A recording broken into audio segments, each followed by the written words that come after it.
Bonsoir à tous. Alors, j'essaie de voir si le live se lance. Est-ce que vous m'entendez? Je demande à la technique comment on peut voir les commentaires. Là, je vais regarder si ça marche. C'est lancé.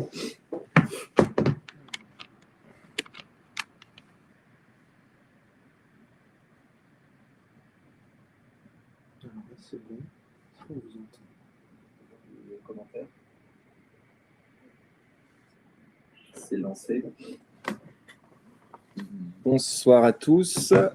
Alors, est-ce que vous m'entendez? Merci de me mettre un petit commentaire pour me dire que le son est OK. Ah, super. Merci, Sorex. Merci d'être là. Bonsoir, Jean-Marc. Je vous regarde à côté. Bonsoir, Jérémy. Merci de participer au live. Un vrai plaisir de vous avoir. On va attendre quelques instants que tout le monde se connecte. Ça me fait très, très plaisir que vous soyez là. On a beaucoup travaillé avec l'équipe sur ce premier live. C'est une première expérience pour nous. On est super content de vous apporter un maximum de valeur sur ce webinaire, enfin sur cette masterclass dédiée à l'investissement immobilier, notamment sur les immeubles de rapport. Donc on va attendre quelques instants, quelques minutes pour que tout le monde se connecte. Bonsoir Quentin, merci d'être là. Bonsoir Eric, super, vous m'entendez bien, je regarde à côté.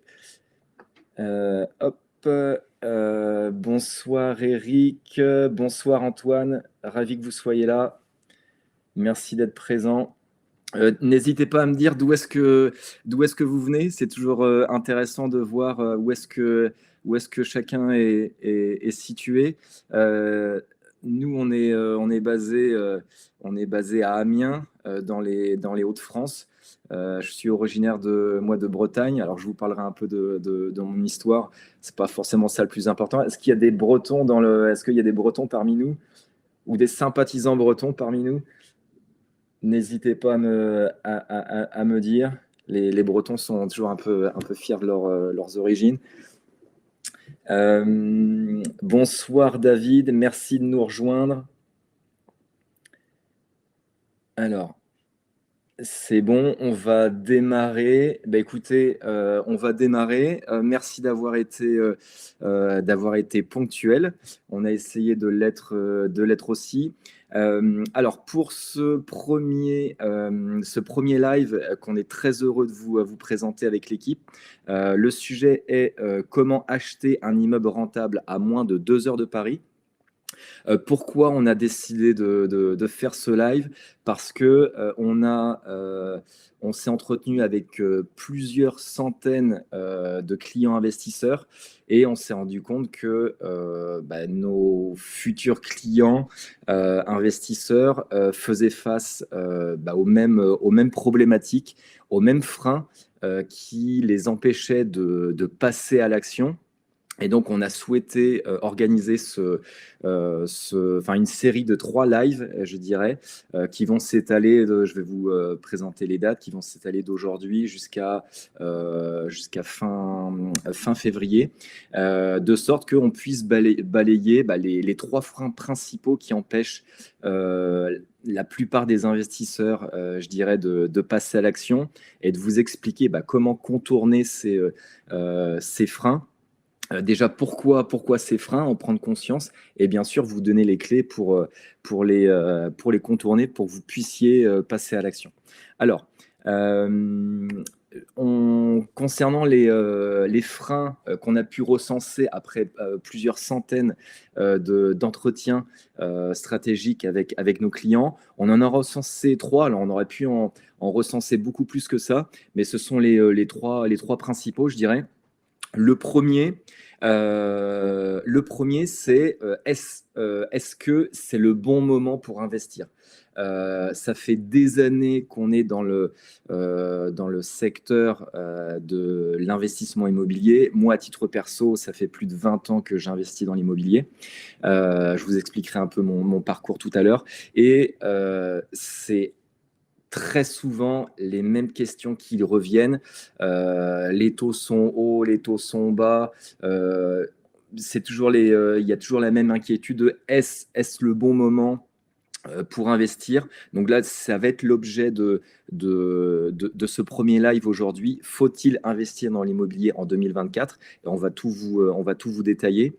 Le deuxième live qu'on organisera, ça sera le 15 février, où on apportera également beaucoup de valeur, sera orienté autour de comment identifier un bien rentable. Ça, et également, au cours des entretiens, ça revient souvent. J'ai envie de passer à l'action. Je suis convaincu qu'il faut investir, mais je ne sais pas comment faire, je ne sais pas comment identifier un bien rentable. D'ailleurs, qu'est-ce qu'un bien rentable? Donc ça, on vous l'expliquera. Comment l'identifier? Quelles sont les étapes à suivre? Donc là, on vous apportera également encore beaucoup de valeur. Et puis, le troisième frein qu'on abordera le 7 mars, c'est je suis convaincu qu'il faut investir. Je sais identifier des biens rentables, mais par contre, je n'ai pas le temps suffisant pour gérer le projet, aller chercher des biens, aller rencontrer des professionnels de l'immobilier avec qui je vais pouvoir interagir, qui vont pouvoir me présenter des belles opportunités. J'ai pas le temps de suivre les travaux, j'ai pas le temps de travailler sur l'optimisation de ma fiscalité, j'ai pas le temps de trouver des agences pour faire la gestion de mon bien. Donc ça, on abordera ça dans le détail. Et puis, on vous expliquera comment contourner ce frein. Est-ce que vous m'entendez toujours? Je vous pose la question. D'autres personnes se sont connectées. Bonsoir Adrien, bonsoir Quentin. Alors Chantilly, Val d'Oise. Alors c'est vrai que je vous ai posé la question et je suis désolé, j'ai même pas pris le temps de lire les réponses. Cabourg, Luxembourg pour Jérémy, Val d'Oise pour Jean-Marc, Chantilly pour Quentin. On n'est pas très loin, Quentin. Adrien, Guillaume qui nous dit nickel pour le son, très bien. Région parisienne pour Sorex, super. Donc Beauvais pour Antoine. Donc il n'y a pas de breton, c'est pas grave, je vous en veux pas. Ça va le faire quand même. Donc voilà pour les trois freins, les trois freins, pardon. Et donc pour ce premier live, on va parler de est-ce qu'il faut investir en 2024? Alors, on a mis sur cette slide, vous êtes au bon endroit si vous souhaitez, mais en réalité, c'est d'une manière générale, pourquoi investir dans l'immobilier? Il y a, on va dire, les 6 objectifs principaux, les 6 raisons principales sont d'anticiper la retraite. Très souvent, les investisseurs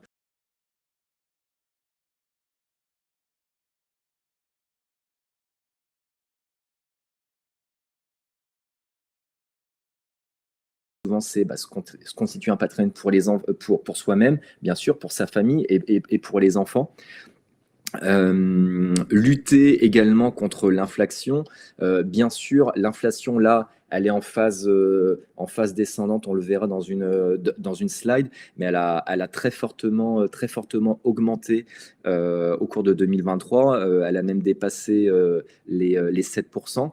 Donc forcément, dans ce contexte, c'est important d'investir dans l'immobilier, de bénéficier du levier bancaire pour contrecarrer cette inflation et ne pas perdre d'argent qui dormirait en banque.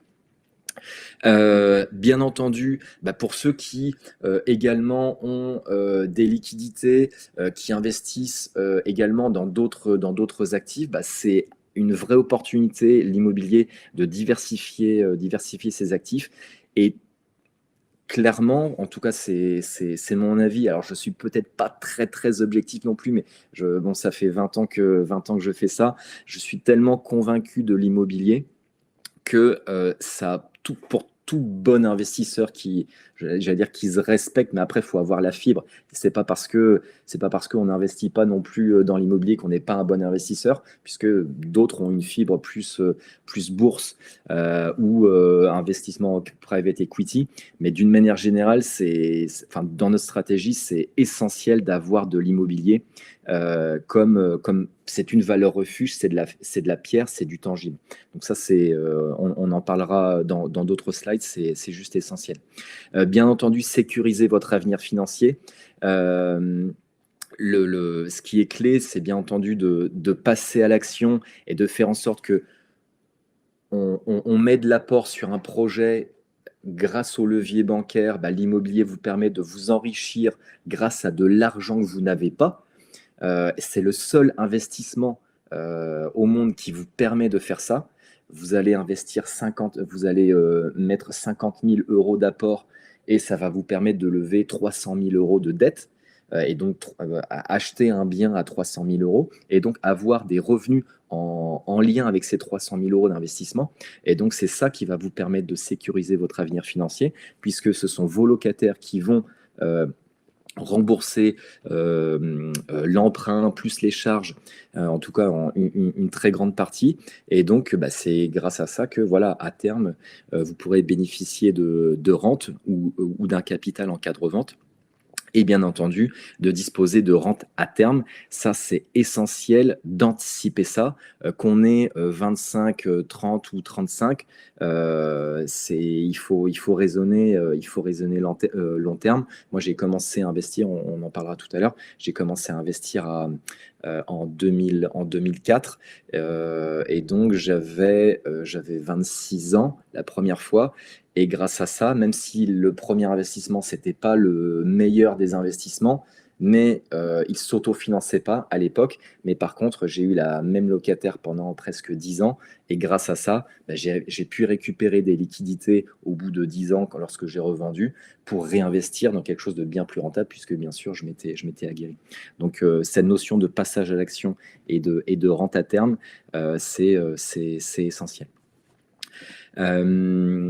Et donc, l'objectif, on va dire, de ce webinaire, outre le fait de vous présenter comment contourner un certain nombre de freins, c'est de vous faire prendre conscience je dirais, de là où vous êtes, et puis de mettre, on va dire, des mots sur les obstacles comme des plafonds de verre, on pourrait dire, qui vous empêchent de passer à l'action, de vous en faire prendre conscience et de vous guider, de vous éclairer sur la manière de vous amener à vos objectifs. Donc on a fait l'équipe a fait le petit vous êtes dans le canon et notre objectif, notre souhait, c'est de vous propulser là au-dessus du gouffre, si je peux dire, pour vous amener à l'objectif de constitution de patrimoine. Et donc, clairement, la série des 3 lives vont vous aider à identifier comment passer à l'action dans les meilleures dispositions, dans les meilleures conditions. L'objectif, pour moi, pour nous, ça sera que vous puissiez devenir propriétaire. Alors ça peut être d'un immeuble ou d'un autre bien, mais en tout cas nous c'est vrai que on est très axé sur les immeubles. On est vraiment expert dans cette typologie de biens. Donc on vous expliquera comment passer à l'action et devenir propriétaire en moins de 6 mois. Et grâce à ça, de vous permettre de sécuriser votre avenir financier en moins de 2 ans. Et on a souhaité, pour vous remercier de participer à ce live, on a souhaité à la fin du live vous présenter une opportunité exclusive off-market. Donc, qui dit off-market, c'est-à-dire que elle n'existe pas sur le marché standard, et c'est une opportunité qu'on a pu identifier grâce à notre réseau de partenaires. Voilà. Donc ça, on vous en présentera cette opportunité en fin de webinaire. Autre point, aujourd'hui, à qui s'adresse cette solution, en tout cas à qui s'adresse ce webinaire, si je puis dire. D'une manière générale, à toute personne résidant en France ou à l'étranger, puisque des expatriés peuvent également investir, bien sûr, qui dispose minimum de 40 000 euros d'épargne à mettre en apport à un projet. Donc très souvent, les profils de clients qu'on peut, d'investisseurs qu'on peut rencontrer, avec qui on peut échanger, ça va être des cadres en CDI, des chefs d'entreprise, des professions libérales, des expatriés également. Et pourquoi ce 40 000 euros? Je vais vous expliquer, c'est assez simple. C'est purement mathématique, si je puis dire. C'est que, au regard de notre expérience, nous, ça fait plus de 10 ans qu'on investit dans des immeubles et 20 ans qu'on investit dans l'immobilier. Pour trouver un bien rentable, pour trouver un immeuble rentable, généralement, il faut minimum 4 lots. 4 lots, pourquoi? Parce que c'est à partir du 4e lot que l'autofinancement, le rendement se dégage, si je puis dire. Et donc, en région, nous, on est spécialisé dans l'investissement dans des immeubles en région. Et le budget standard en région pour investir dans un immeuble de 4 logements, donc avoir un immeuble rentable de 4 logements, c'est 250 000 euros. Et aujourd'hui, les banques vont demander à peu près 15% d'apport, ce qui fait 40 000 euros d'apport. Donc 15%, oui, c'est à peu près ça. Donc avec 40 000 euros d'apport, vous seriez en mesure d'investir dans un immeuble de 4 logements qui s'autofinance pour un budget global, travaux compris, frais de notaire compris, à 250 000 euros.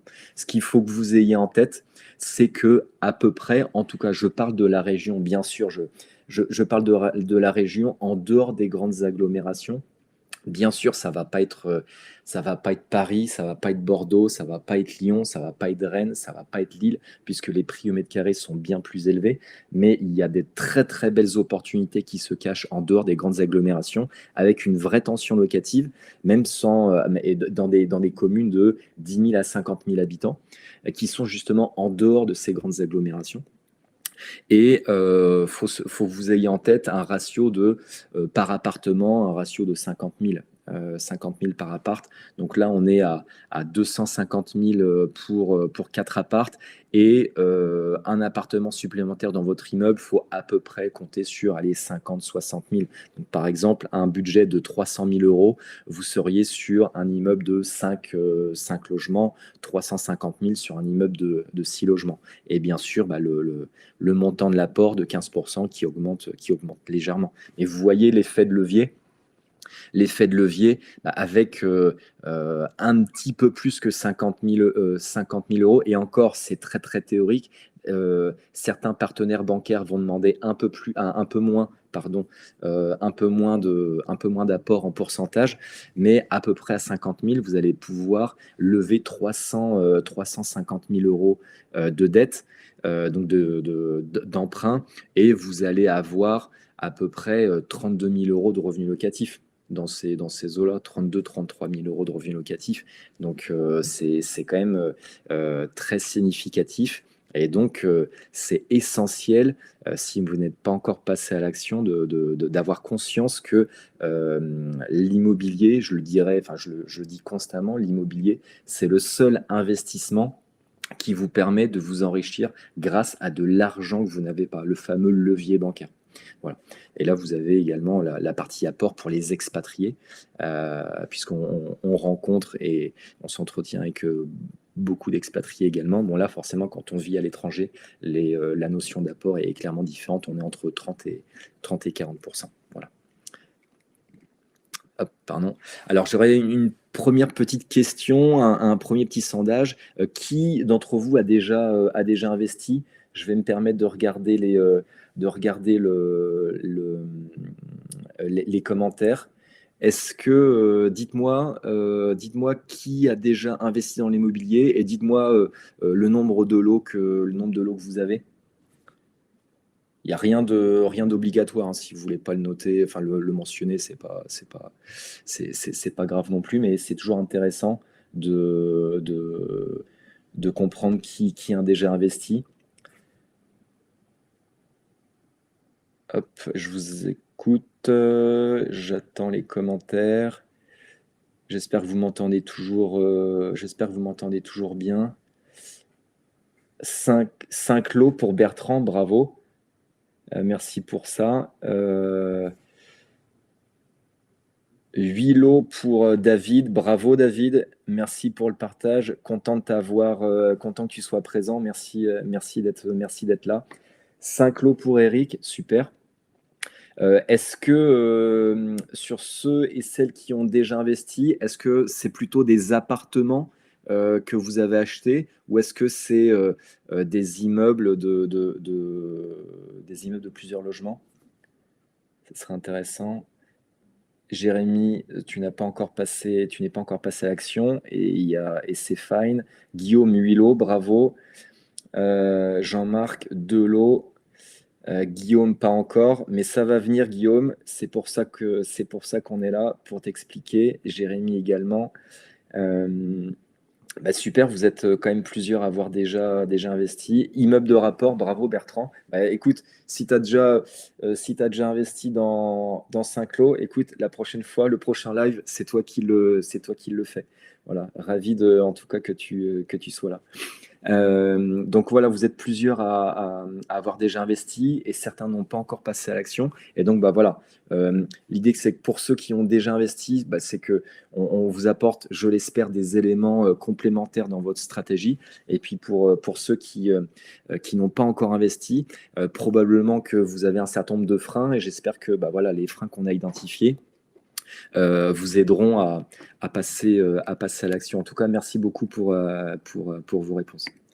Alors rapidement, c'est pas le plus important, mais je souhaitais quand même faire un petit slide sur mon parcours, qui je suis. Donc je m'appelle Marc Bosseno. Donc si vous êtes présent en live, j'imagine que vous me suivez depuis quelques temps sur LinkedIn. On essaye d'être avec l'équipe, d'être le plus actif possible et d'apporter un maximum de valeur au quotidien sur LinkedIn, sur des stratégies d'investissement, sur des faits d'actualité, si je puis dire. Et donc, pour vous parler un peu de mon histoire, donc j'ai 45 ans. Je suis bientôt marié avec Carolina, qui est argentine, avec qui je suis associé dans la vie et également dans le travail. Et donc, on a à la maison, nous sommes une famille, comme beaucoup, une famille recomposée, avec 3 super enfants. Et donc, à la maison, ça parle français et espagnol, donc c'est assez enrichissant. Et donc, pour la petite histoire, Carolina, elle est issue d'une famille de promoteurs immobiliers en Argentine. Et donc, voilà, on s'est rencontrés au détour d'un colloque professionnel et voilà, donc comme quoi on était fait pour se rencontrer. C'est les lois du hasard.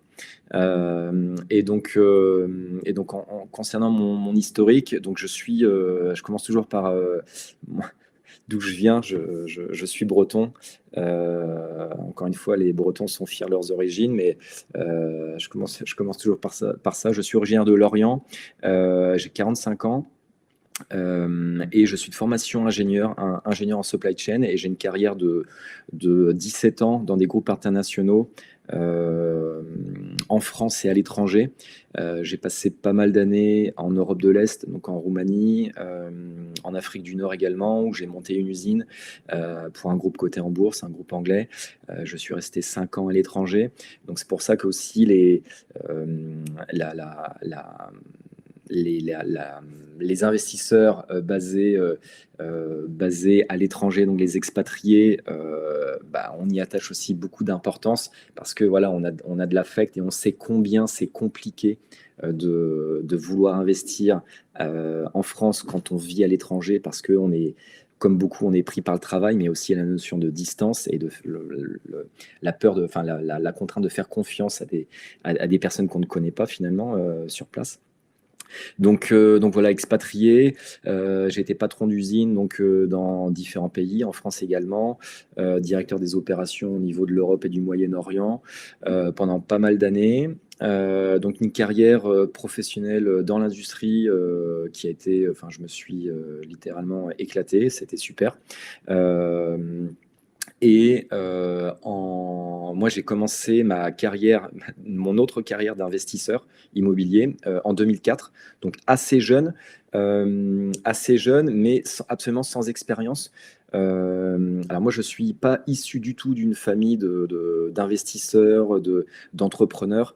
Je suis issu d'une famille très très modeste, avec une maman femme de ménage et un papa ouvrier. Et donc, avec une culture une culture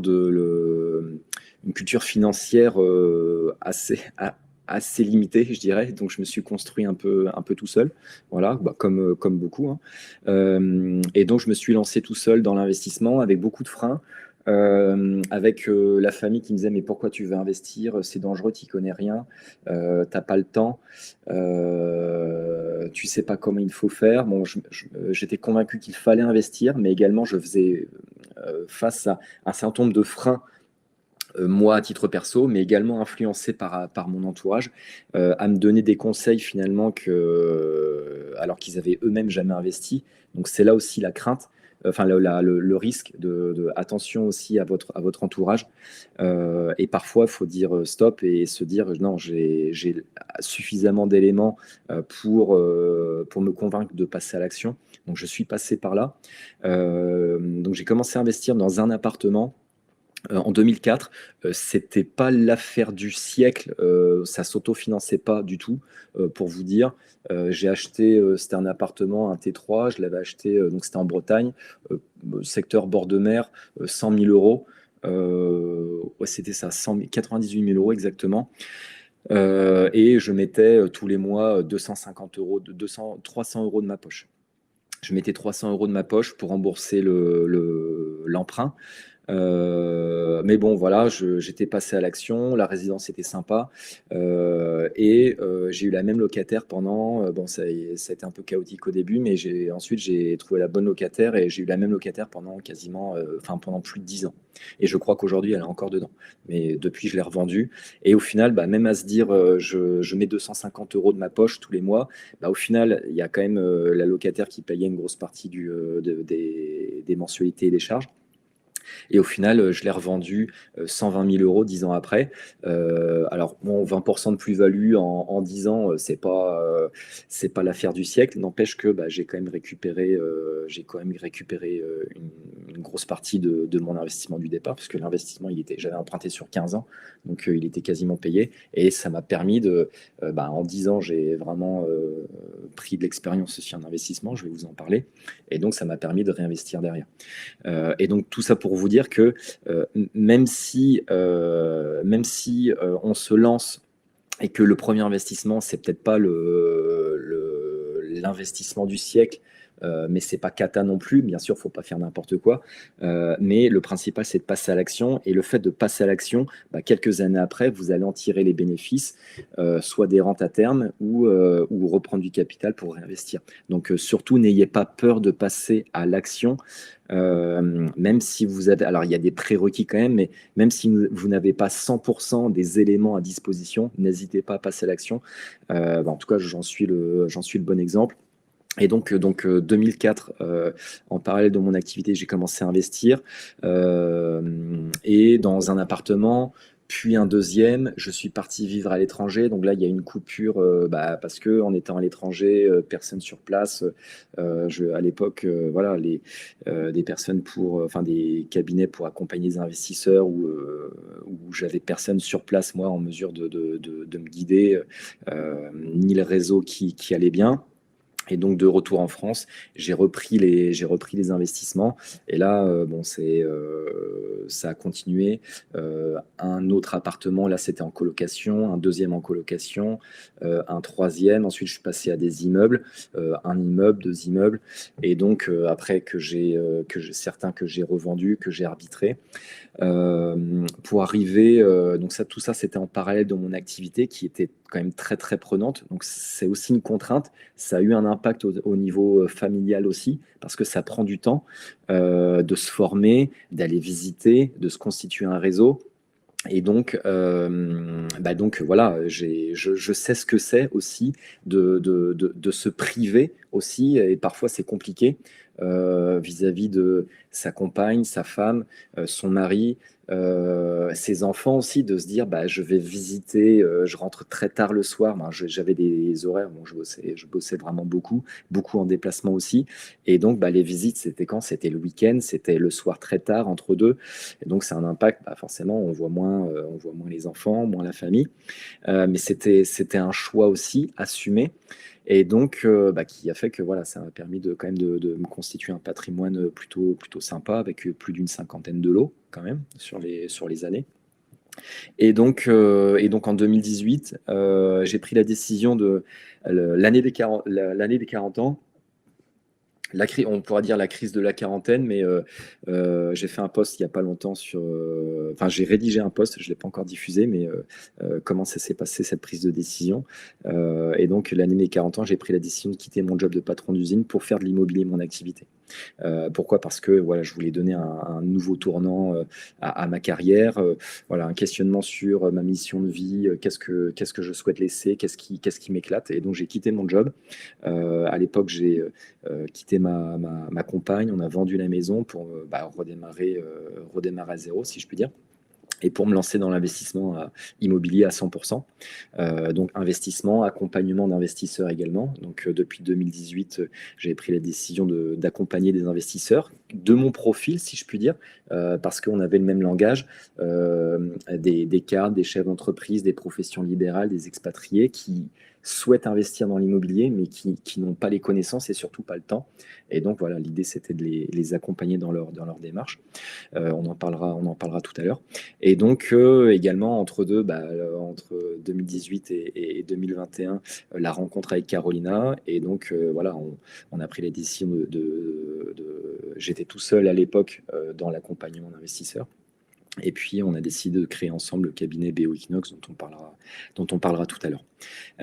Donc voilà un peu pour l'historique. J'espère que j'ai pas été trop long.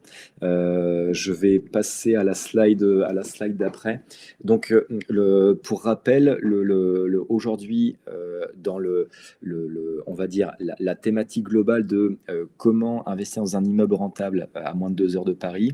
Le premier frein qu'on souhaitait aborder, c'est est-ce le bon moment pour investir dans l'immobilier? Donc est-ce qu'il faut investir dans l'immobilier en 2024? Donc on va vous présenter trois choses. Première chose, la rétrospective de l'année 2023.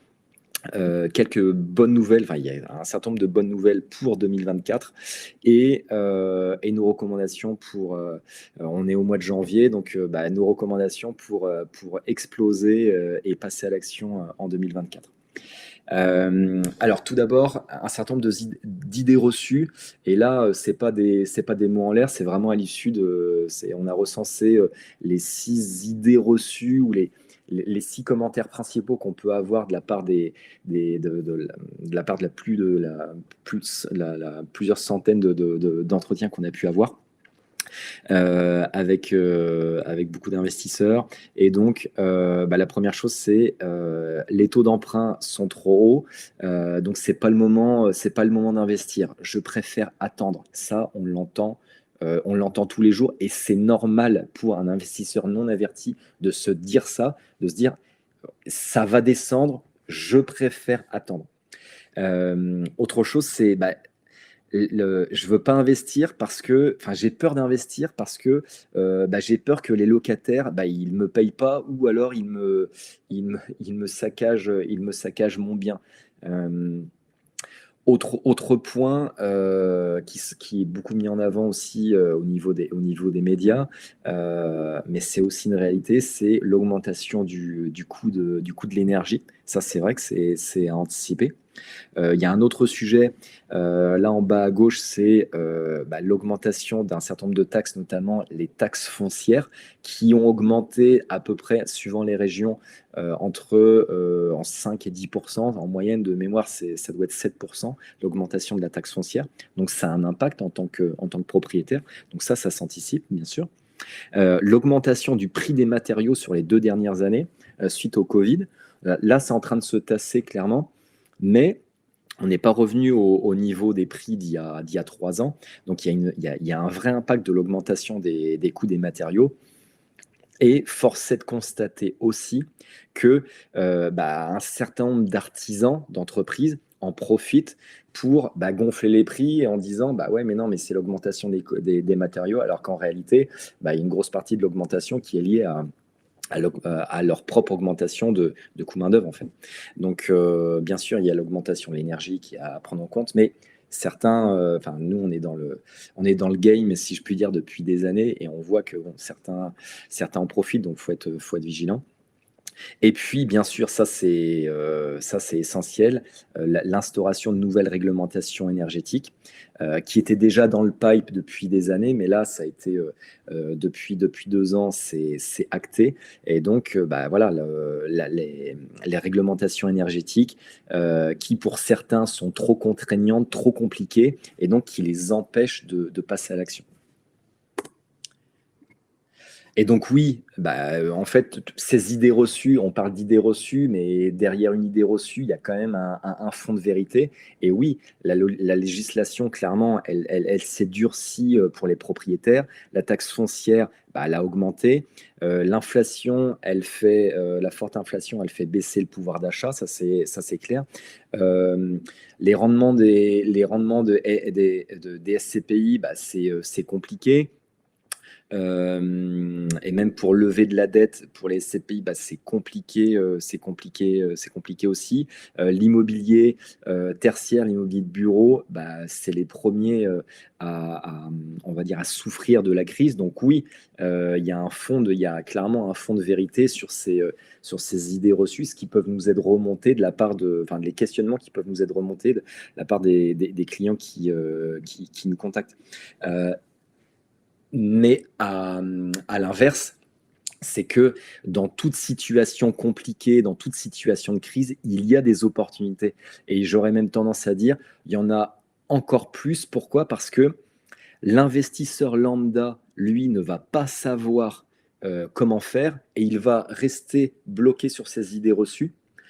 Alors que l'investisseur averti qui s'est formé ou qui est accompagné ou qui est bien entouré, lui, il va savoir identifier les bonnes opportunités, savoir où aller frapper et anticiper les éventuelles problématiques. Et nous, on le voit dans le marché de l'immeuble de rapport, il y a moins de concurrence en ce moment, depuis quelques mois, il y a moins de concurrence qu'avant.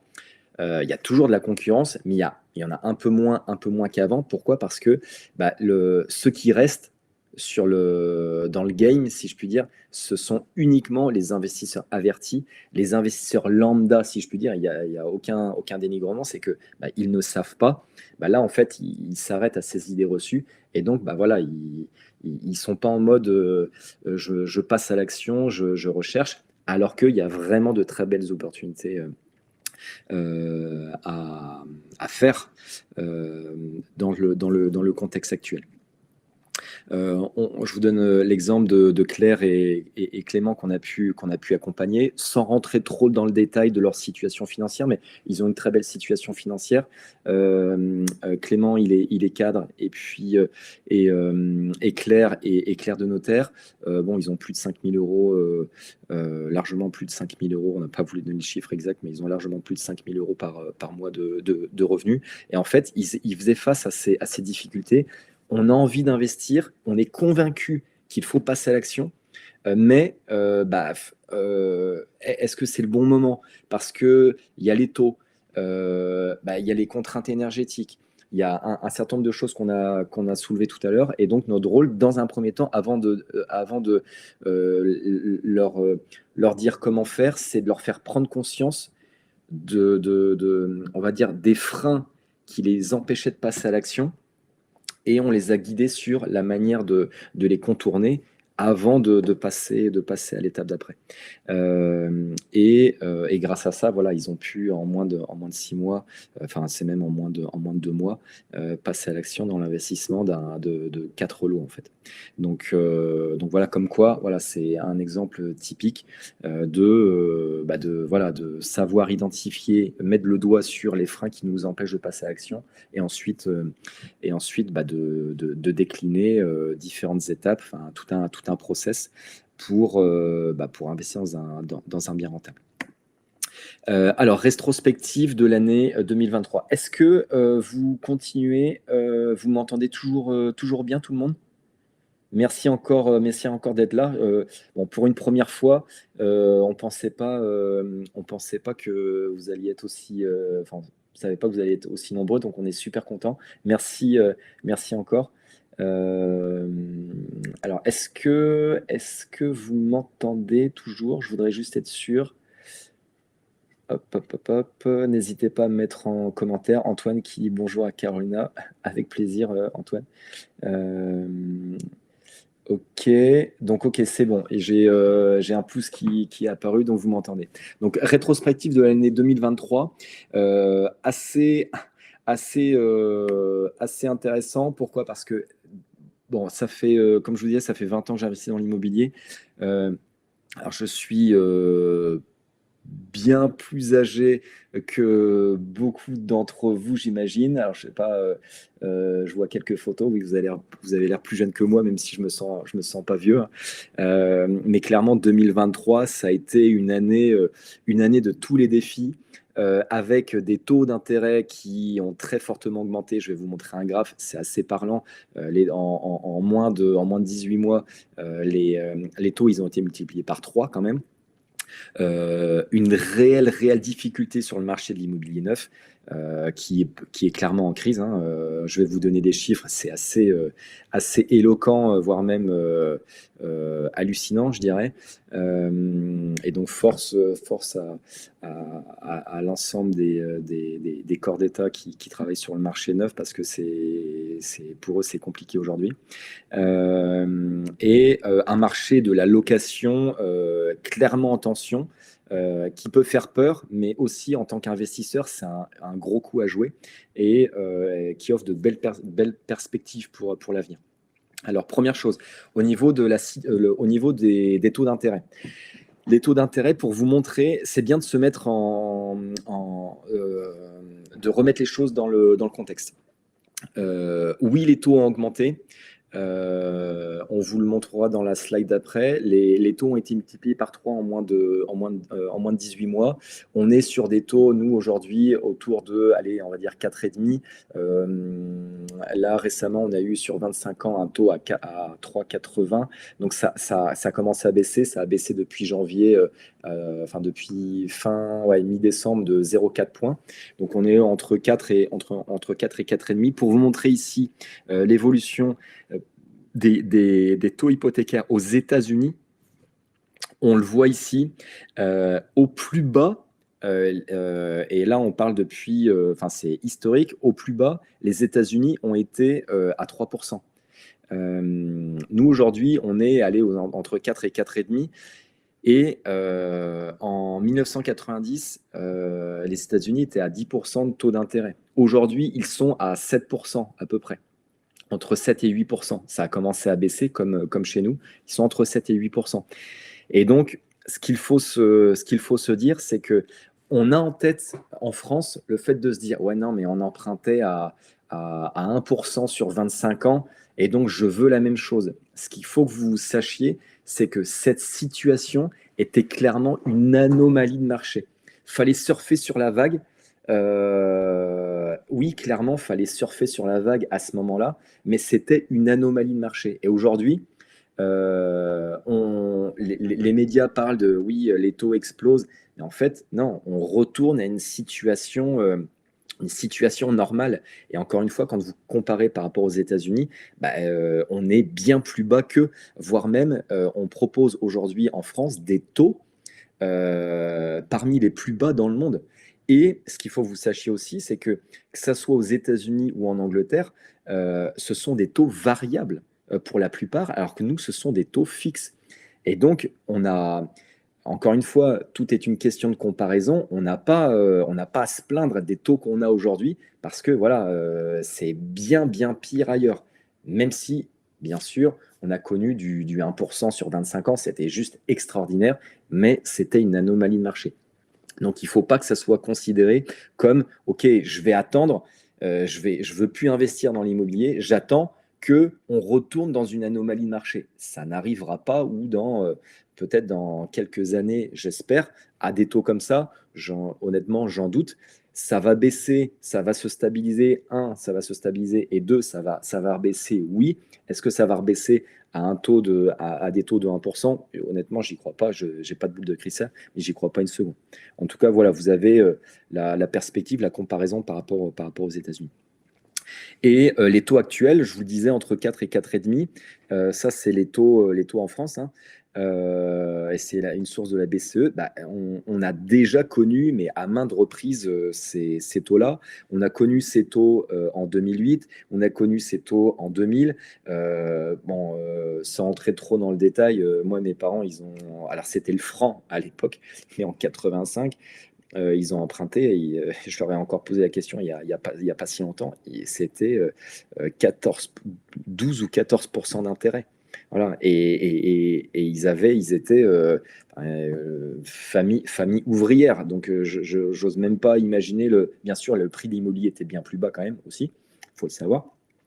Mais grâce à ça, aujourd'hui, ça fait des années que la maison, elle est payée, et pourtant, ils ont emprunté à 14%.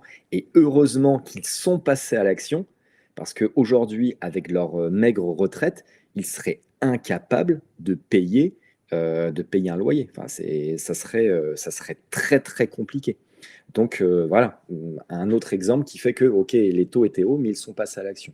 Bien sûr, ce n'était pas de l'investissement parce qu'ils n'étaient pas câblés pour ça, je dirais, sans jugement de valeur, mais c'était comme ça. On n'a pas été élevé dans cette démarche d'entreprendre ou d'investir.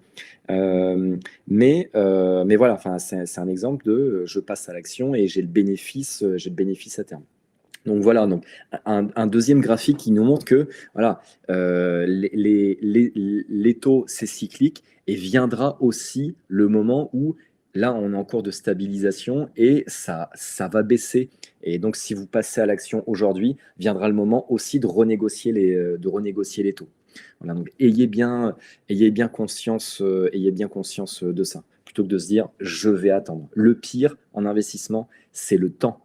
Enfin, ce qu'il y a de mieux, c'est le temps. Et donc, plus tôt vous investissez, plus grand est le retour sur investissement. Évolution le deuxième point sur la rétrospective de 2023, c'est sur le marché du neuf, je vous disais, qui est clairement en crise. Alors là, vous avez un graphique de l'évolution du nombre de logements autorisés, mais même avant de parler de ça, vous voyez, hein, ça s'effondre complètement en 2023. Donc c'est représentatif de ce que je vous disais. Mais à côté de ça, même le nombre de réservations, c'est-à-dire que là, on parle des logements le nombre de logements qui sont autorisés, qui est en baisse, c'est-à-dire qu'il y a moins de logements qui sont construits au fil du temps. On est clairement au plus bas. Alors, à part peut-être cette anomalie ici, pardon, à part cette anomalie ici, on est quasiment au plus bas, enfin, en tout cas par rapport au graphique, depuis 1994, en nombre de logements construits autorisés. Donc c'est quand même assez représentatif. Et je pourrais vous montrer le nombre de réservations de logements neufs. Ça serait du même acabit. Le nombre de réservations en moins de 18 mois, il a été divisé par deux. Ce qui est juste hallucinant. Alors, bien sûr, il y a une explication comment dire, de l'augmentation des taux qui fait baisser la capacité d'emprunt des ménages. Il y a aussi cette notion d'incertitude relevée par les médias sur le marché de l'immobilier va s'effondrer, on va en parler après. Est-ce que c'est le cas ou pas? Donc les gens ont peur, je veux investir, mais on me parle de ça y est, on est dans la crise, ça va s'effondrer, donc je veux pas passer à l'action. À côté de ça, il y a une très forte augmentation du coût du prix des matériaux. Donc les constructeurs vont pas construire à perte, donc les logements, le prix des logements augmente aussi. Donc il y a un ensemble de choses qui fait que, en fait, voilà, et aujourd'hui, c'est le marché du neuf, c'est très très compliqué, et tous les acteurs qui tournent autour, qui gravitent autour, bien sûr les constructeurs, les contractants généraux, les maîtres d'œuvre, ceux qui proposent, les gestionnaires de patrimoine qui proposent des programmes de défiscalisation, enfin les courtiers, enfin les agences immobilières, tous ceux qui gravitent autour sont en grande difficulté. Et également le nombre d'autorisations de permis de construire délivrés qui est également en chute libre. On a perdu l'équivalent, ici je vous montre, on a voulu le noter, en un an on a perdu 100 000 logements quand même. Enfin, en tout cas, il y a eu 100 000 permis délivrés en moins quand même, ce qui est juste hallucinant, alors qu'on manque dans certaines régions, on manque de logements. Dans beaucoup de régions, on manque de logements. Donc il y a clairement un disconnect en fait. Et alors vient coupler ça, on aime bien en France, c'est-à-dire dans une situation compliquée, on aime bien en plus en rajouter. Et donc la loi ZAN, le zéro artificialisation, j'ai du mal à le dire, net, c'est-à-dire que aujourd'hui pour toute construction dans le neuf, eh bien, on impose aux collectivités que pour chaque mètre carré de construit, on inclut 1 mètre carré de nature. C'est-à-dire que non seulement c'est déjà compliqué, le marché de la construction est déjà compliqué, le marché du neuf est clairement en berne, et en plus, voilà, on rajoute cette contrainte de, oui, mais si vous voulez construire, il faut que le terrain puisse s'y prêter, ou l'environnement puisse s'y prêter pour avoir l'équivalent en mètre carré de nature. Donc autant dire que ça, voilà, et c'est même pas encore mis en place. Le nombre de permis de construire est déjà en chute libre, et cette loi est même pas encore mise en place. Donc imaginez quand ça va tomber, ouais, ça va être très très compliqué. Mais voilà, on aime bien en France en rajouter, rajouter à la complexité et se tirer des balles dans le pied, alors que le marché du neuf, quand même, brasse beaucoup, beaucoup d'emplois, et on a tous besoin de ça.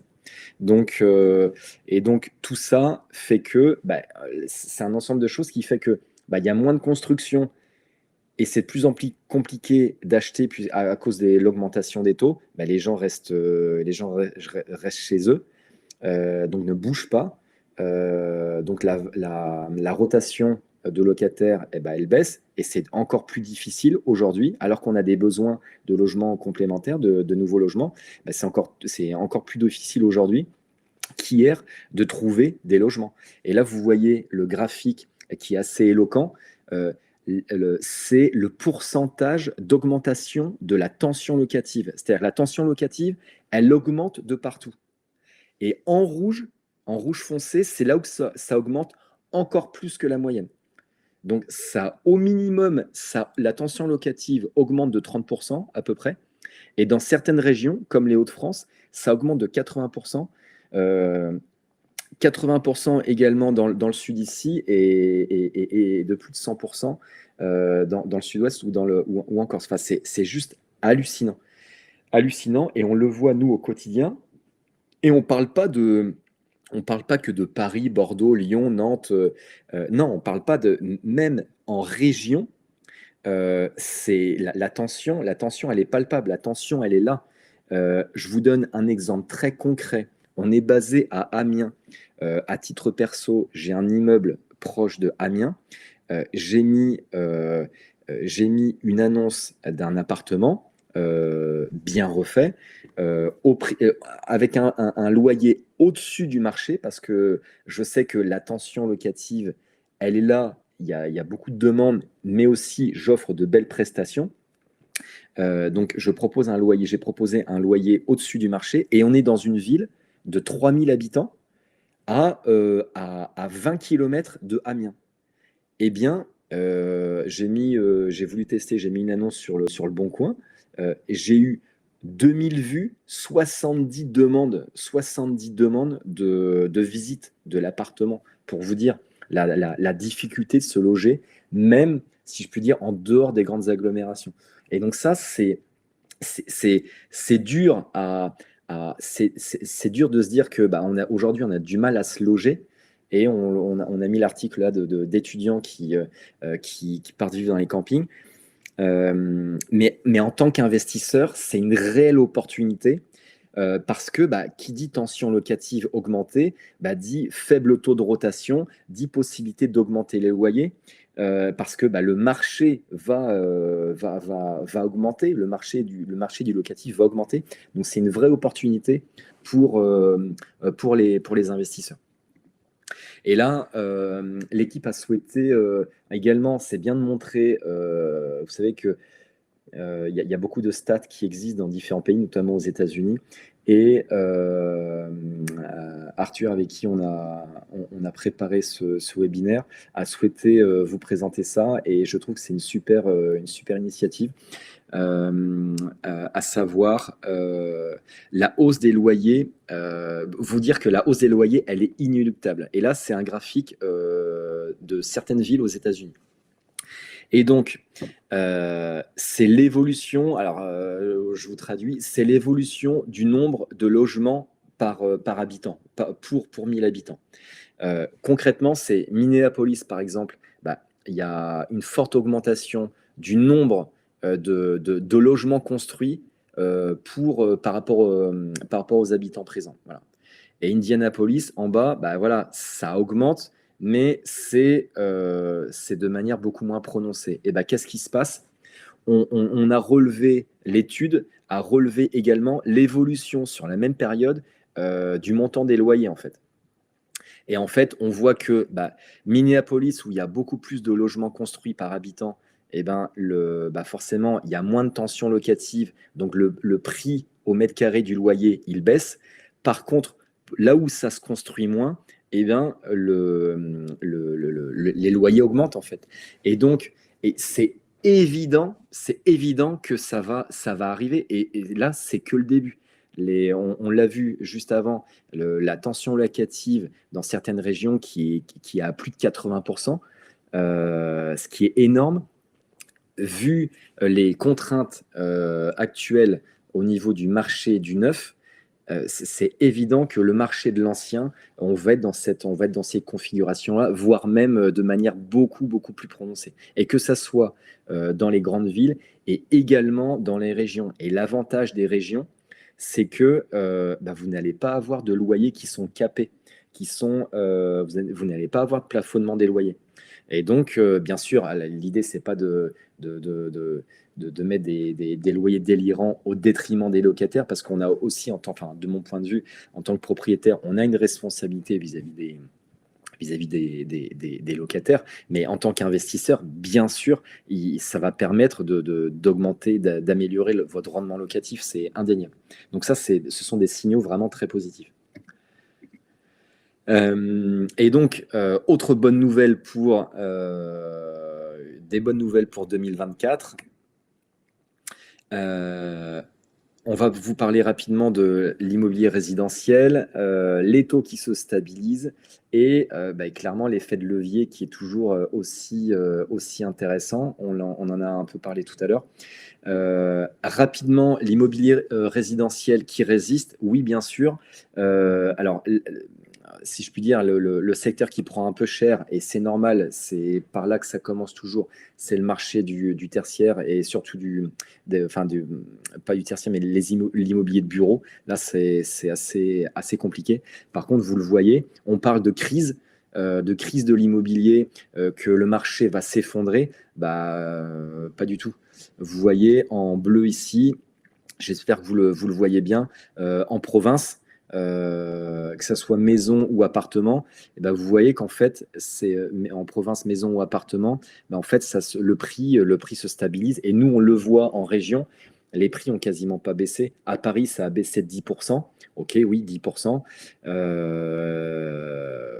Mais on est loin des 20-30% que certains pouvaient annoncer. Alors, on peut se dire, oui, mais on va attendre 2024. Ouais, on va attendre 2024. Mais j'ai pas de boule de cristal, mais voilà, je crois pas du tout, enfin, personnellement, je crois pas du tout à cette crise où le marché va s'effondrer. J'y crois pas une seconde. Et justement, par rapport, en lien avec les slides que je vous ai présentés précédemment. Et donc les taux qui se stabilisent, vous le voyez, hein, là, alors là on le voit, ça avait augmenté, et depuis novembre, alors ça porte à confusion, c'est pas 2001, c'est donc octobre, novembre, décembre, les taux aujourd'hui de la BCE se stabilisent. Depuis quelques mois, je vous en ai parlé, et voire même depuis début janvier, on commençait à baisser puisque certaines banques proposaient des taux inférieurs à 4%. Voilà. Et à côté de ça, on a vu que l'inflation était en augmentation forte sur le premier semestre 2023 et baisse depuis, on va dire, depuis août à peu près, pour arriver, là aujourd'hui on est à un peu moins de 4%. Donc ça aussi, c'est de bonne augure. Il y a des indicateurs qui nous indiquent, qui nous donnent, grâce auxquels on pressent que voilà, la situation est en train de s'améliorer. Et donc, il faut se tenir prêt, être prêt à investir dès maintenant ou vraiment dans les prochains mois. Autre chose, l'effet de levier. L'effet de levier, que les taux soient à 1%, à 5%, à 6%, à 10%, l'effet de levier l'effet de levier bancaire vous fera toujours gagner de l'argent, c'est essentiel. Là, typiquement, on prend l'exemple d'un immeuble de 7 lots à 350 000, 34 000 euros de revenus locatifs. Ça, c'est un immeuble qu'on a déjà réalisé, enfin que des clients ont déjà réalisé. On vous a mis les coûts génériques, la gestion locative, les frais de comptabilité, une revente au bout de 10 ans, il avait été acheté significativement en dessous du marché à 400 000, un ensemble de frais. Et donc, ce qu'on a souhaité vous montrer, c'est la visualisation du levier bancaire. Si ici, à droite, si vous achetez l'immeuble en cash, donc il y a un coût d'investissement de 378 000 euros, inclus notaire et différentes choses, vous avez un TRI de 6%. C'est-à-dire que vous avez acheté tout cash, votre rendement, c'est comme si vous aviez placé ces 378 000 euros à un rendement de 6%. Grâce à côté au levier bancaire, c'est pas 378 000 euros que vous mettez en cash, c'est 50 000 euros pour lever le même niveau de dette, 378 000. Donc bien sûr, vous allez payer des intérêts et des mensualités de prêt. Et au final, ça nous donne, on pourra vous donner le calcul, fournir le calcul détaillé si vous le souhaitez. Vous avez un TRI de 15%. C'est-à-dire, c'est comme si vous aviez placé ces 50 000 euros à un taux de 15% chaque année. Un taux de 15%. Aujourd'hui, quel est le placement financier qui vous permet de dégager un taux de rendement de 15%? Il n'y en a pas.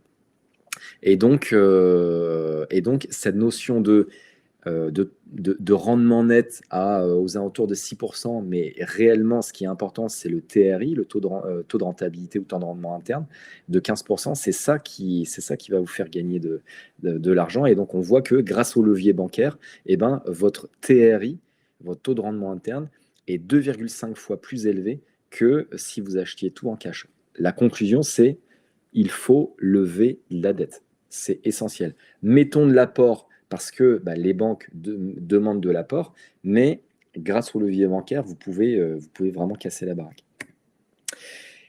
Et nos recommandations pour investir en 2024, et important, c'est de bien maîtriser votre marché et renseignez-vous.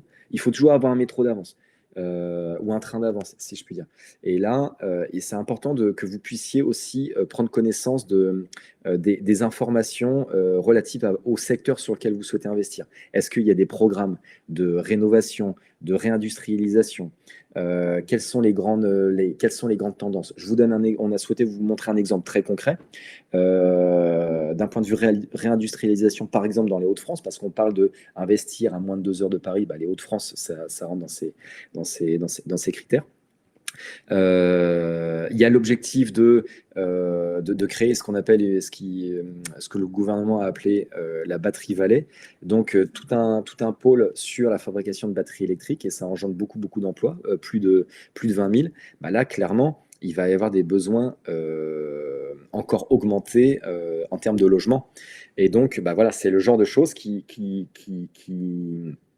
faut anticiper et se dire, clairement, il va y avoir un besoin. Donc, pourquoi ne pas investiguer ces zones, ces secteurs pour investir? Parce que je sais qu'il va y avoir une demande très forte sur le long terme dans ces activités-là. Donc, forcément, là, je vous ai donné l'exemple des Hauts-de-France, mais il peut y avoir ce type de réindustrialisation ou de projet, bien entendu, dans d'autres secteurs. Donc, soyez bien au fait de ça. C'est important d'avoir toujours un métro ou un train d'avance en investissement, de sorte que vous investissez avant, en tant qu'investisseur investi, vous investissez avant l'investisseur lambda. Et par contre, quand tout le monde commence à en parler dans les médias sur la stratégie que vous avez adoptée quelques années auparavant, c'est à ce moment-là qu'il faut revendre. Et vous revendez en haut du marché, vous faites une plus grosse plus-value et derrière, vous recommencez, vous réinvestissez, vous reprenez vos fonds et vous réinvestissez dans un autre bien. En tout cas, voilà. Nous, ça fait 20 ans qu'on fait ça et cette stratégie a très bien marché jusqu'à présent. Donc, récapitulatif, pour faire court, on a voulu vous mettre une citation de Warren Buffett, mais est-ce toujours le bon moment pour investir dans l'immobilier?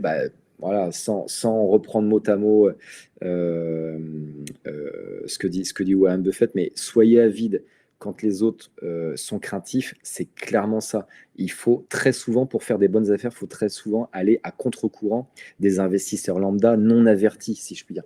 Parce que c'est là où vous allez pouvoir tirer votre épingle du jeu.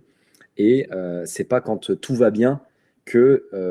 alors, on peut investir quand tout va bien, bien sûr, mais ça sera encore plus compliqué parce que les prix seront hauts.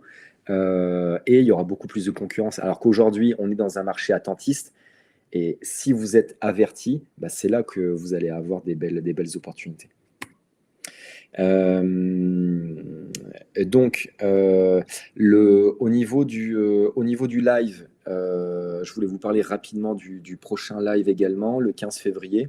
Donc là, ça sera comment identifier un bien, comment acheter et identifier un bien rentable en 2024. Et donc, de la même manière, on balayera un certain nombre d'idées reçues. Je ne vais pas le détailler maintenant parce que voilà, ça fait déjà, je sais pas quelle heure il est, ça fait presque un peu plus d'1 heure qu'on est ensemble. Donc on le verra la prochaine fois. Mais en tout cas, on suivra la même trame. Et au niveau du live numéro 3, comment investir quand on veut investir, on est convaincu, mais on n'a pas le temps pour ça. Et donc, on balayera un certain nombre d'idées reçues également. Et puis, on rentrera dans le détail de tout ça. Et on vous expliquera aussi comment contourner ces freins. Donc là, c'est le récapitulatif global des 3 freins qu'on a pu recenser après plusieurs centaines d'entretiens avec nos clients investisseurs. Et donc, pour rappel, donc, bien sûr, aujourd'hui, le live sur comment investir dans l'immobilier en 2024, et puis le 15 février, sur comment acheter et identifier un bien rentable, et comment investir quand on n'a pas le temps, ça sera le 7 mars. Alors, aujourd'hui,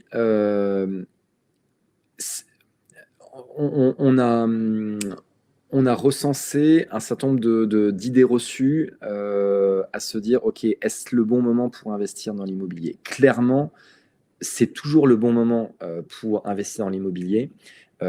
Également en 2024, malgré l'augmentation des taux, on en a parlé, mais en comparaison avec d'autres pays, on est plutôt bien lotis.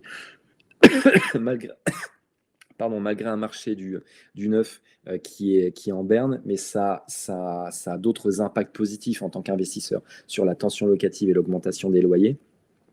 Et donc, clairement, oui, c'est le moment d'investir, mais faut être averti.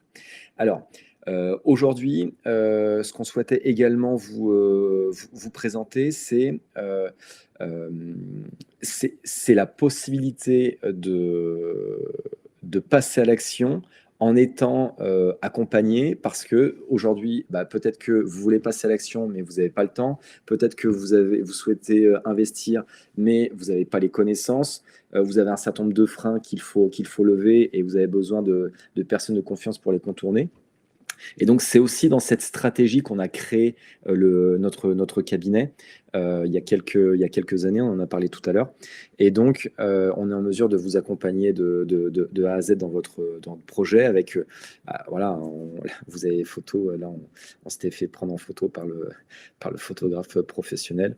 Donc là, vous voyez Carolina et son beau teint argentin bronzé. Et donc, vous avez au sein de notre cabinet un seul interlocuteur pour mener votre projet de A à Z. Notre objectif principal, c'est que nos clients puissent investir dans l'immobilier sans y passer un temps infini, comme ça pourrait l'être s'ils passaient à l'action tout seul. Bien sûr, bénéficier au mieux de l'effet de levier. J'étais encore avec des clients hier soir. Ils ont une très très grosse capacité d'emprunt. Ils se sont positionnés sur un magnifique immeuble de plus d'une dizaine de lots, 13 en l'occurrence. Et en fait, ils sont avertis dans l'immobilier. Ils ont une grosse capacité, mais ils n'ont pas le temps. Et deux, par exemple, pour la partie optimisation du levier bancaire, comment négocier. Alors, les taux, oui, mais c'est surtout comment négocier les conditions de différé de prêt. On pourra en parler si vous avez des questions. Négocier un préfinancement, un différé de prêt. Nous, on a beaucoup de dossiers pour lesquels on a réussi à négocier entre 2 et 3 ans de différé, préfinancement et différé cumulé. Je pourrais vous répondre à vos questions si vous en avez sur cette différence, mais on se retrouve avec des immeubles proposés entièrement loués, et les clients ne vont payer qu'une toute petite partie des mensualités de prêt pendant 3 ans, ce qui leur permet de reconstituer leur épargne, leur apport en un temps record, et de pouvoir réenchaîner sur d'autres biens. Et c'est là aussi notre expertise, le fait de trouver les bonnes stratégies adaptées à nos clients pour pouvoir répondre à leurs attentes et faire en sorte qu'ils, s'ils le souhaitent, investir dans plusieurs biens et sécuriser, comme on l'a dit tout à l'heure, leur avenir financier en moins de 2 ans. Et donc, et bien sûr, notre credo, investir dans des biens rentables. Donc ça, on le verra dans le second webinaire sur comment identifier un bien rentable. Mais clairement, c'est notre stratégie, et on est aujourd'hui très très peu en France à être spécialisé dans cette approche, en tout cas dans les immeubles. Aujourd'hui, on a accompagné un peu plus d'une centaine de clients, a priori qui sont satisfaits, puisqu'il y a beaucoup nous recommandent en fait. Et donc on a quelques exemples, Salima et Nicolas qui ont investi dans un immeuble de 7 lots, et là on est en train de leur trouver un autre immeuble. Ils ont investi dans l'immobilier avec nous il y a 2 ans, et là ça y est, ils souhaitent, et ils avaient beaucoup de freins, énormément de freins. mais une très belle situation, très belle capacité d'emprunt, mais énormément de freins. On a levé l'ensemble de ces freins, on les a tenus par la main, on les a pris par la main, pardon, voilà, ils ont investi dans un immeuble de 7 logements, ils sont super contents, et maintenant, ça y est, les verrous ont sauté, et ils souhaitent passer à l'étape suivante. Delphine, qui est chef d'entreprise, qui est clairement, qui était novice dans l'investissement, est très très occupée dans ses activités, parce qu'elle a plusieurs entreprises. Et donc, on lui a trouvé un immeuble de 6 logements qui s'autofinance, qui est entièrement loué aujourd'hui. Franck et Alice, alors pour le coup, c'était, il y a une interview également sur notre site internet. Franck et Alice, c'était parmi nos premiers clients Bioquinox, c'est notre expert comptable. Et donc, ils ont investi dans 2 immeubles pour un total de 7 lots et 4 lots on en a parlé tout à l'heure, pour Claire et Clément. Et voilà une typologie d'immeubles qu'on a pu proposer à nos clients. Alors voilà, il y a un peu de tout. Il y a des Hauts-de-France, l'Oise ici c'est la Normandie, là ça va être la Bretagne. On aurait pu mettre aussi la Vendée parce qu'on est présent dans plusieurs régions. On est présent à Toulouse, on est présent dans la région de Toulouse avec David, on est présent dans le sud-ouest avec Clément, on est également dans l'ouest, dans tout ce qui est autour de la Loire-Atlantique, la Vendée, les Deux-Sèvres, on est dans les Hauts-de-France, en Normandie, on est dans l'Est. Donc voilà, et puis on connaît nos secteurs locaux, donc ça nous donne l'opportunité de présenter un panel d'opportunités plutôt intéressantes et clairement que beaucoup ne pourraient pas trouver tout seul. Et donc notre démarche d'accompagnement en 6 étapes, sans rentrer trop dans le détail, pour faire un investissement et quel qu'il soit, que ça soit vous tout seul ou être accompagné ou être entouré par quelqu'un de confiance, la stratégie, vous devrez toujours suivre la même. Avant de passer à l'action, vous devez définir votre stratégie d'investissement. La stratégie d'investissement, ça va être quels sont vos objectifs, quelles sont les possibilités par rapport à votre situation fiscale patrimoniale, la meilleure des structures juridiques pour acquérir votre bien, que ce soit un immeuble ou autre. Le mode d'exploitation, enfin voilà. Est-ce que vous voulez des travaux, pas de travaux, quel secteur, petite ville, grande ville, enfin voilà. Donc c'est essentiel que vous passiez le temps, preniez le temps de définir cette stratégie. La deuxième étape, c'est de trouver le bien qui correspond à la stratégie et aux objectifs qui ont été définis. D'optimiser la fiscalité, ça c'est juste essentiel. Donc bien faire ça en un an, on l'a mis en 3, mais on aurait pu le mettre en même temps que le 1. La clé aussi, l'investissement, la partie financement, ça c'est un des maillons essentiels. Trouver le bon partenaire et la bonne structuration du financement pour maximiser votre rendement. La partie travaux qui est essentielle, trouver les bons artisans, suivre les travaux, gérer les devis, enfin en tout cas obtenir des devis et surtout les négocier pour pas vous faire avoir et avoir le partenaire de confiance en location. Et donc nous, on vous accompagne sur l'ensemble de ces 6 étapes. Donc c'est vraiment un accompagnement de A à Z, une démarche clé en main. Et grâce à, aujourd'hui, on a plus de 3500 partenaires, que ce soit agences immobilières et notaires, entre autres, plus des artisans. Donc ça fait 3500 partenaires. 70% de nos opportunités, on est les premiers à les visiter. C'est un vrai métier et c'est une bagarre de tous les instants. Pour vous dire que ça arrive très régulièrement que, je vous donne un exemple très concret, ça nous arrive régulièrement d'être 3, 4, 5, il y a même une fois on était 10 à visiter le même bien, un bien à 700 000 euros. Donc c'est pas un petit budget, 700 000 euros, mais c'était une opportunité en or. Et sur les 10 visites, il y a eu 10 offres au prix. Et sur les 10 offres à 700 000, 6 offres sans condition de prêt, achat comptant. Donc pour vous dire la concurrence qu'il peut y avoir sur des biens rentables, sur les immeubles rentables. Pourquoi? Parce que ces biens représentent moins de 3% des biens qui sont sur le marché. Et c'est notre niche. C'est notre niche, on est vraiment très très peu à faire ça. Et ça requiert une véritable expertise. Je peux pas vous dire autre chose. Je ne vous recommanderais pas de vous lancer pour un premier investissement dans un immeuble si vous n'avez jamais investi ou en tout cas si vous n'êtes pas accompagné par quelqu'un de confiance qui, lui, s'y connaît. Ça serait aller au casse-pipe. Je suis passé par là aussi à titre perso, où voilà, je me dis, bon, ok, t'es cadre, tu gères des départements. À l'époque, j'étais pas encore patron d'usine. Voilà, je me suis senti trop beau, trop confiant.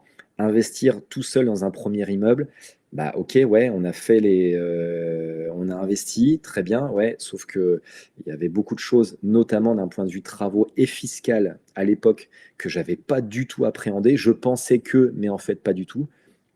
Et résultat, sans rentrer dans le détail trop, mais j'avais fait un post là-dessus, et j'ai été redressé de 100 000 euros quand même par l'État, euh, et pas parce que j'avais voulu éluder certaines choses, c'est que j'avais fait mes déclarations de bonne foi, je pensais que, et en fait pas du tout.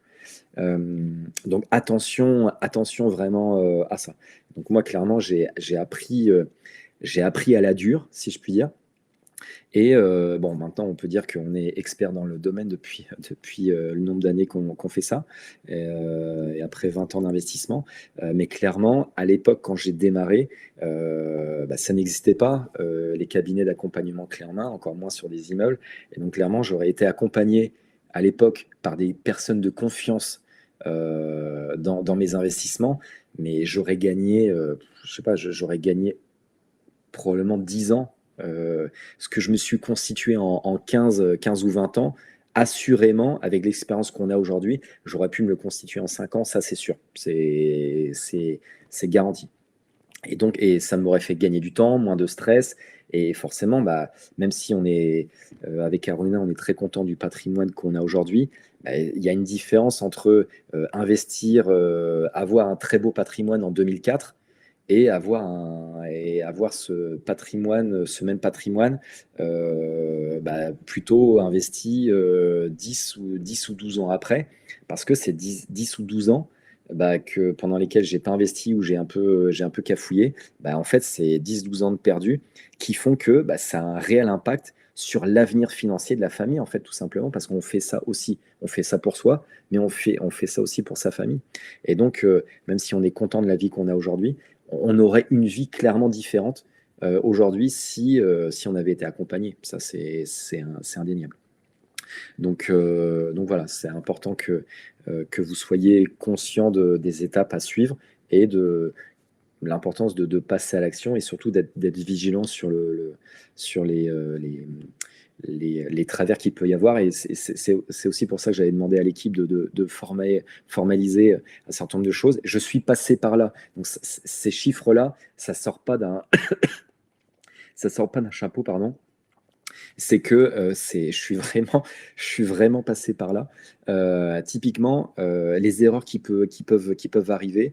On prend l'hypothèse d'un immeuble de 6 logements que vous achetez à 300 000 euros, qui est proposé à 300 000 euros, et vous identifiez qu'il y a 80 000 euros de travaux. Bah, honnêtement, aujourd'hui, 80 000 euros de travaux, se tromper sur un montant de 10% du montant des travaux, c'est très très facile. 10-20%, honnêtement, ça arrive, alors pas avec nous bien sûr, mais ça, pour un investisseur non averti, mais c'est 10%, c'est rien du tout sur les travaux. Mais l'impact peut être énorme. Donc si on estime 80 000 de travaux et on se trompe de 8%, bah, déjà on perd 8 000 euros. On vous propose des biens 15% trop chers. Ça, c'est tous les jours. Aujourd'hui, pour vous dire, sur la manière dont on filtre les propositions qu'on peut nous faire de la part de nos partenaires, à peu près à nos stats de 2022, début 2023, sur une centaine d'opportunités qui peuvent nous être présentées par nos partenaires, on n'en retient déjà que 10 qu'on analyse dans le détail. C'est-à-dire qu'il y en a déjà sur les 100, il y en a 90 qui passent à la trappe parce que pour nous, c'est à risque, c'est trop cher, c'est pas rentable, il y a quelque chose qui ne va pas. Donc déjà, sur les 100, on n'en retient que 10. Après analyse détaillée des 10, on n'en retient que 3 qu'on va aller visiter. Parce qu'en analysant dans le détail, eh ben, on trouve que non, non, on rappelle les agences, on rappelle le notaire, on leur pose des questions. Oui, mais est-ce que vous avez pensé à ça? Pourquoi vous avez mis tel loyer? Ça me paraît haut par rapport au secteur. Pourquoi les logements? Qu'est-ce qu'il y a comme, vous pouvez me détailler qu'est-ce qu'il y a comme travaux à faire? Et nous, on chiffre et donc on épure encore. Et à l'issue de ces 3 visites, on ne propose qu'un projet à nos clients. Donc on a un ratio de 1 sur 100. Et clairement, l'investisseur lambda, lui, il ne voit pas ça. Et le nombre d'affaires, enfin de projets qui nous sont proposés, qu'on refuse et qui sont vendus au prix, parce que nous, on considère que c'est trop cher, mais l'investisseur lambda, notamment qui vit en région, à Paris ou région parisienne, qui a l'habitude des gros montants et qui se dit, bah, je vais acheter un immeuble de 6 logements au prix d'un studio à Paris, bah oui, oui, c'est tout à fait possible. Nous, c'est notre quotidien. Mais il ne se rend pas compte que finalement, l'immeuble, il est vendu 15, 20%, 30% parfois au-dessus du prix du marché. Pour lui, c'est pas cher. Mais la réalité, c'est que c'est trop cher par rapport au marché local. Et là, des 15% d'écart de prix par rapport à un prix réel, si je puis dire, mais c'est tous les jours. Donc là, à 300 000, bah, vous allez possiblement perdre 45 000 encore. La fiscalité, si vous achetez de la meilleure manière, si vous achetez pas avec la bonne structure juridique, au minimum, ça sera entre 5 et 10% du prix de la vente que vous allez perdre. Donc ça veut dire 5 000 euros par an. Vous allez passer du temps à aller à chercher les immeubles, chercher vos biens, c'est-à-dire bah déjà vous constituez un réseau. On en parlera comment trouver des biens rentables. Vous constituez le réseau, vous allez chercher des annonces sur euh, probablement sur enfin, des supports, des plateformes. Vous allez devoir faire des visites et je ne sais combien. Je vous ai parlé tout à l'heure de Franck et Alice, nos experts comptables. Ça faisait plus d'1 an qu'ils cherchaient. Et ils y passaient des heures. Déjà, ils avaient un agenda très très chargé. Et ils allaient visiter le week-end. C'est-à-dire ils repéraient sur le bon coin, ils mettaient les annonces en favoris, ils appelaient, ouais, ouais, et donc ils allaient visiter le week-end. Et donc, bah, aller 1 fois sur 2, c'était déjà pris. Ou alors, ils allaient là-bas, et puis ce qu'on leur avait annoncé, c'était pas rentable. Mais ils n'étaient pas en mesure, ils n'avaient pas les connaissances pour analyser ça en amont. Ils ont passé un temps de dingue. Eux, c'est bien plus que 250 heures. Si on prend un taux horaire à 50 euros de l'heure, à 250, ça vous fait perdre 12 000 euros. Si on additionne tout ça, on ne s'en rend pas compte en fait. Mais sur un immeuble à 300 000, bah, si un investisseur non averti, le risque, il est clairement à 70 000 euros, voire même au-delà de perte si vous ne faites pas les choses correctement, quoi, en fait. Donc ça, et moi, clairement, je suis passé par là. Donc, je veux dire, ces chiffres-là, ils sortent pas. Alors, je suis passé par là, c'était vraiment au tout début, mais voilà, c'est une réalité de marché et on le voit, franchement, on le voit tous les jours, quoi. Et nous, en l'occurrence, on compare par rapport à notre accompagnement, clé en main, bien sûr, avec un montant d'honoraires qui sont bah, au succès et qui sont également déductibles et finançables par la banque. Donc au succès, c'est-à-dire qu'ils ne sont dus bien sûr, que lorsque nos clients deviennent propriétaires. Bah, si on fait 9,6%, on arrive à un coût enfin un coût, en tout cas, pour nous, c'est pas un coût, c'est plus un investissement, des honoraires à un peu moins de 30 000 euros. Et au final, bah, on voit le risque d'investir seul à 70 000 et réellement le risque, il est présent par rapport à le fait d'investir sereinement en étant accompagné, en étant coaché, parce qu'en même temps, nous, ce qu'on apporte, c'est enfin, on apporte beaucoup, beaucoup de valeur. Nous, ce qu'on souhaite, c'est qu'aussi nos clients, à terme, ils soient autonomes à pouvoir investir par eux-mêmes. Et donc, il y a récemment, c'était Julien et Sophie avec qui on a fait quatre projets qui me disaient que, écoute, j'ai déjà suivi des formations, j'ai déjà été coaché, mais j'ai appris plus avec toi, avec vos équipes, par le biais des investissements et l'apport de valeur que vous nous apportez au quotidien, au fil de l'eau des investissements, que lorsque j'étais coaché, alors que j'avais payé une somme plus que rondelette pour la partie coaching et formation, alors que nous, on fait ça en parallèle, quoi, voilà. Et pour nous, c'est extrêmement important cet apport de valeur. Et donc, je vous en ai parlé, en termes d'opportunités exclusives, Pour nous, c'était important voilà, de vous apporter quelque chose en plus. Et donc, on rappelle, bah voilà, encore une fois, ce type d'investissement, les immeubles rentables. Je vous ai parlé tout à l'heure je vous ai présenté la grille avec la nécessité d'avoir un minimum de 40 000 euros d'apport, ça c'est impératif. Et donc voilà, la typologie de profil, bah, on va dire généralement finançable, ça ne veut pas dire qu'il n'y a que ces profils de cadre, chef d'entreprise, profession libérale ou expatrié qui sont finançables, bien sûr. On a essayé de recenser voilà, les thématiques principales, mais on accompagne aussi beaucoup de solopreneurs aussi, dont l'activité fonctionne très bien. Des travailleurs indépendants, oui, qui ont plus de 2 ou 3 bilans, qui souhaitent investir, oui, bien sûr, on les accompagne également. Mais cette notion d'apport, là, par contre, elle est essentielle et c'est pas nous, c'est pas de notre fait, c'est les banques qui demandent ça. Et donc, ce qu'on souhaitait vous présenter, c'est une opportunité. Une opportunité exclusive et off-market. Et on s'est dit quelle est la typologie d'opportunités qu'on serait susceptible de vous présenter. Et ce que j'ai souhaité, c'est vous présenter une opportunité, on va dire, l'investissement bon père de famille et surtout simple, c'est-à-dire un immeuble qui a déjà été rénové dans un secteur, dans une ville de plus de 50 000 habitants, enfin de plus de 40 000 habitants, en l'occurrence là c'est 50 000, qui offre plutôt des belles prestations et typiquement le type d'opportunité qui rassure pour un premier, clairement qui rassure pour un premier investissement et qui est déjà en très grande partie loué, soit en meublé en courte durée ou en meublé à l'année moyenne durée. Et donc c'est un immeuble de 5 logements.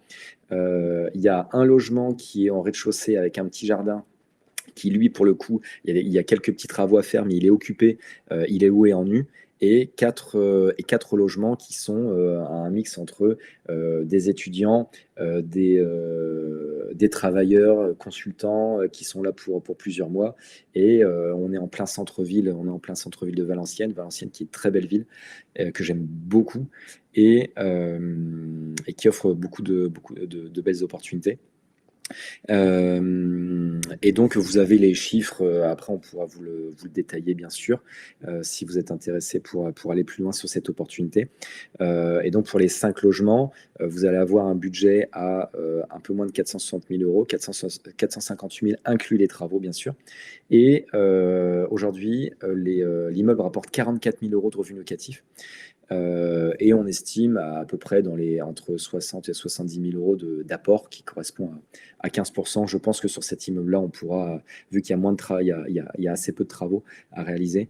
La toiture, elle a été refaite. Enfin, vraiment, c'est un très beau projet. C'est essentiellement des studios, hein, pour vous dire. C'est studio T2, on va dire. Donc plutôt des petites surfaces. Proche université, hôpital, enfin voilà, très, très bien placé. Avec un rendement brut quasiment à 10%. Et là, vous voyez le fameux TRI, c'est-à-dire à quel pourcentage de taux de rendement interne seraient placés ces 68 000 euros. Bah, on est au-dessus de 20%. Donc ça, voilà, c'est représentatif de la typologie de biens qu'on est en mesure de présenter. Et un enrichissement, ce que nous on appelle l'enrichissement annuel, c'est le cash flow généré par le bien, plus le remboursement du capital. Et tout ça, c'est remboursé, bien sûr, par les loyers, par les locataires, en fait.